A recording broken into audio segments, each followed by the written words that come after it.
আপনারা দেখতে পাচ্ছেন আমার পিছনে আছে মুমিন মেহেদী এবং তার স্ত্রী, যারা কিছুদিন আগে সোশ্যাল মিডিয়া এমনভাবে কাঁপিয়েছেন যে ইসলাম বিরুদ্ধে কথা বলেছেন, তারপরে সরকার বিরুদ্ধে কথা বলেছেন, জুলাই আন্দোলনকারীদের বিরুদ্ধে কথা বলেছেন, জুলাই যোদ্ধারা নাকি রাজাকার, পাকিস্তানের দালাল, এইভাবে কথা বলেছেন, বিভ্রান্ত করেছেন, অনেকভাবে অনেক কটূক্তি করেছেন।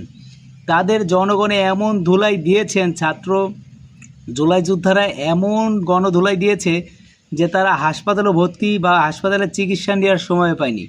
তারা ওই অবস্থায় জেল হাজতে বন্দি। আজকে তাদের থানা থেকে আজকে তাদের জেলে শিফট করা হয়েছে। তাদের জেল যে কিভাবে হবে, তারা অনেক অ্যাপ্লাই করেছে, যে তাদের মুক্তির জন্য অ্যাপ্লাই করেছে, কিন্তু কোনো অ্যাপ্লাই কাজ করেনি। কেন কাজ করবে না? কেননা তারা হচ্ছে জুলাই আন্দোলনের বিরুদ্ধে, সরকারের বিরুদ্ধে এবং দেশদ্রোহী, এজন্যই। তো তাদের জন্য